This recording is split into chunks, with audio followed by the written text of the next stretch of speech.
This video is brought to you by mywayteaching.com.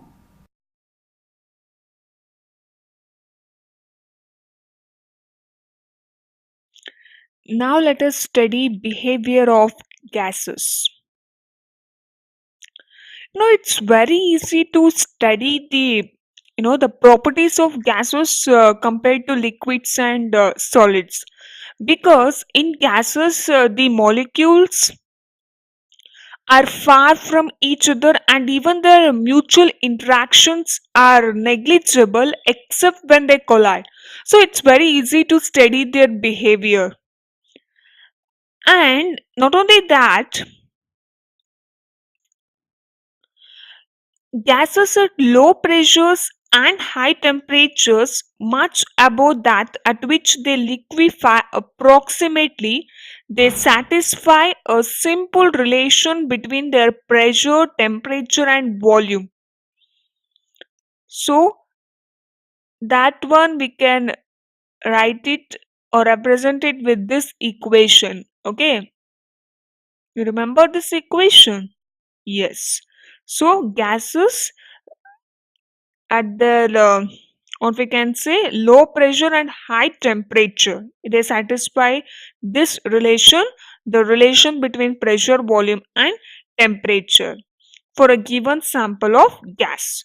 Here T is what? Yes, T is temperature in Kelvin.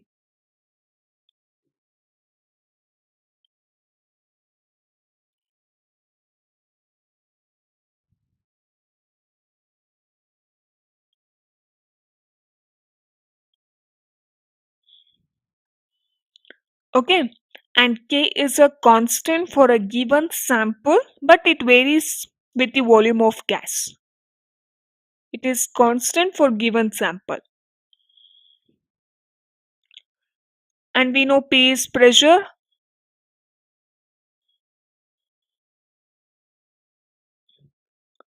and V is volume.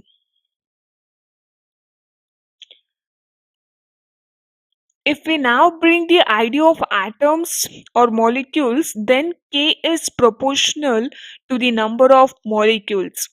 Say N is the number of molecules, we can write K as N into small k. Okay,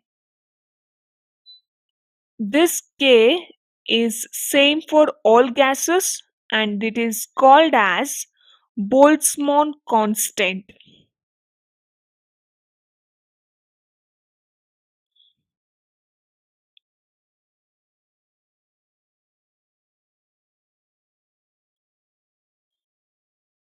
And it is usually represented with Kb.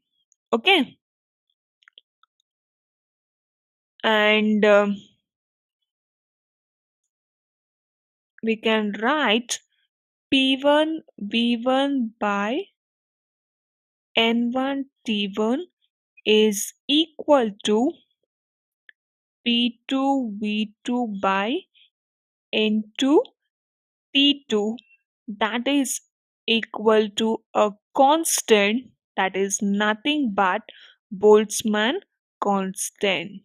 Okay, if T, V, T are same, then N is also same for all gases. That is from Avogadro's hypothesis, which means the number of molecules per unit volume is the same for all gases at a fixed temperature and pressure. We studied this Avogadro's law, isn't it? Yes, it is same for all the gases at fixed temperature and pressure.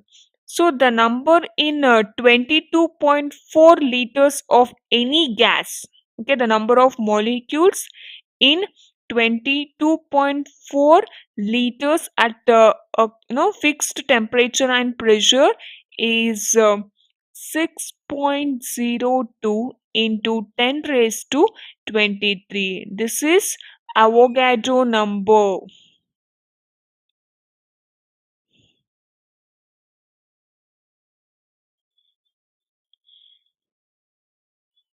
So, and it is denoted by Na.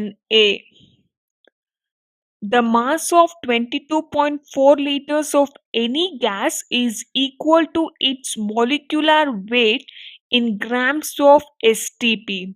That is nothing but standard temperature and pressure. Standard temperature, what we are considering, is 273 Kelvin, and standard pressure is 1 atmosphere. Okay. Avogadro had guessed the equality of numbers in equal volumes of gas at a fixed temperature and pressure from chemical reactions. So we can write the perfect gas equation as PV is equal to mu R T. Okay, this is the perfect gas equation where mu is number of moles,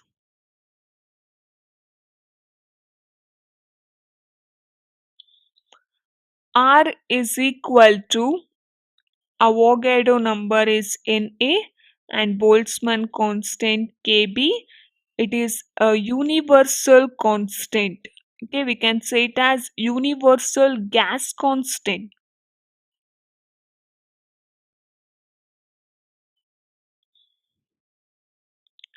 The temperature T is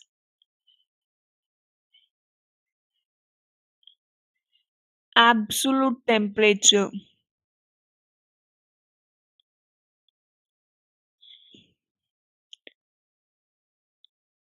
So, choosing the Kelvin scale for absolute temperature, this R we set it as constant. The value of this universal gas constant is 8.314 joule per mole per Kelvin. Okay, so here we can write mu as m by m naught, n by Na, where m is mass of the gas containing n molecules, m naught is the molar mass, and Na is the Avogadro's number. Okay, so finally we get PV is equal to Kb Nt, or P is equal to Kb Nt. Okay, here small n is the number density,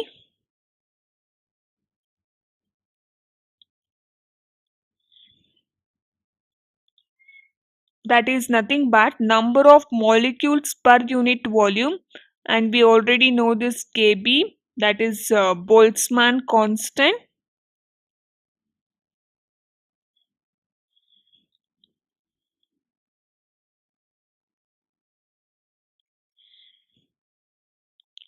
Isn't it? And its value is given by, in terms of SI units, 1.38 into 10 raised to minus 23 joule per Kelvin. Okay. Another useful form of equation, that is Pu, another useful form of this equation is given by P is equal to rho RT by m naught. Okay, where rho is the mass density of gas.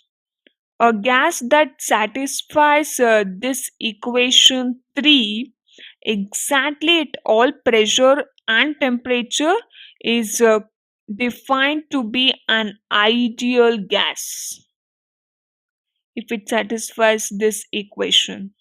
Okay, An ideal gas is a simple theoretical model of a gas because no real gas is truly ideal because it can't satisfy all those properties 100%ly. And in this figure it shows departures from ideal gas behavior for a real gas at three different temperatures. You can see the ideal gas curve is like this, whereas the real gas at three different temperatures, they follow three different paths, and all curves approach the ideal gas behavior for low pressures and high temperatures, isn't it? At high temperature it approaches this ideal gas curve. At low pressure, at low pressures or high temperatures, the molecules are far apart and molecular interactions are also negligible. Without interactions, the gas behaves like an ideal one. Okay, if you fix this mu, then we can write PV is equal to constant. That is, keeping a temperature constant, pressure of a given mass of a gas varies inversely with volume. If you keep temperature constant, pressure varies inversely with volume. This is nothing but the famous Boyle's law, isn't it?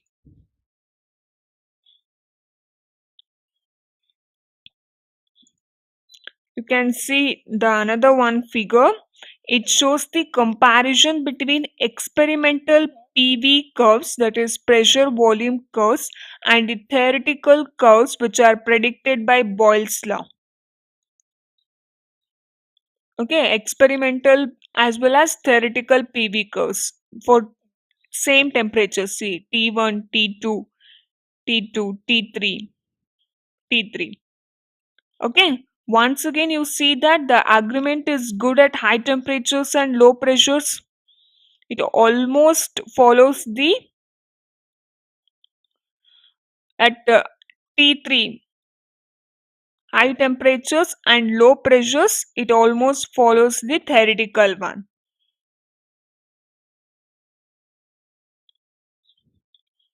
And it also shows that V is directly proportional to T. That is, for a fixed pressure, the volume of a gas is proportional to its absolute temperature. So we call this as Charles' law, isn't it? You can see this in this particular figure, Charles' law. Okay.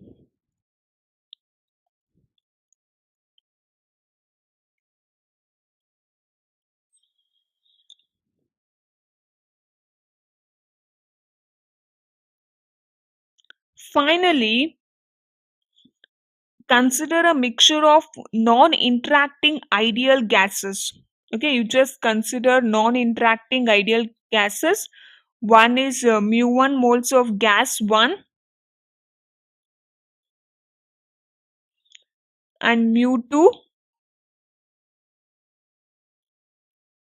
moles of gas 2 in a vessel of volume V at temperature T and pressure T.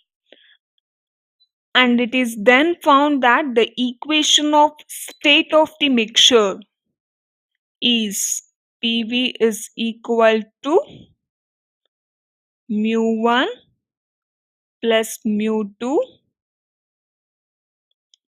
It continues RT.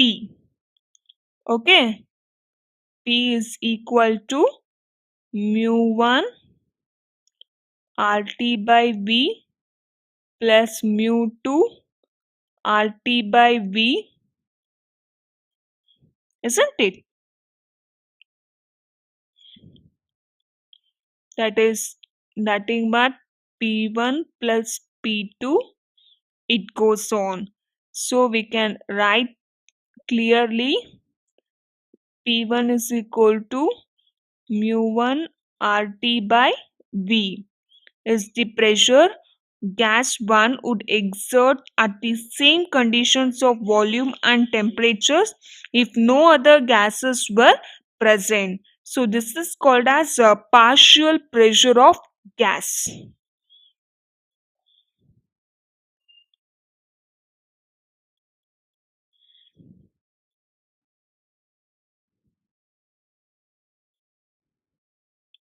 Thus, the total pressure of a mixture of ideal gas is sum of these partial pressures. This is Dalton's law of partial pressures. Okay. The total pressure of this ideal gas, you can see total pressure of ideal gas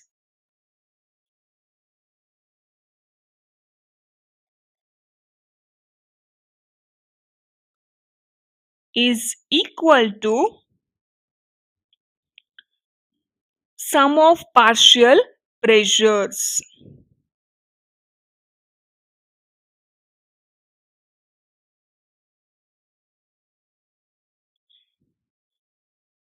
This is Dalton's law of partial pressures.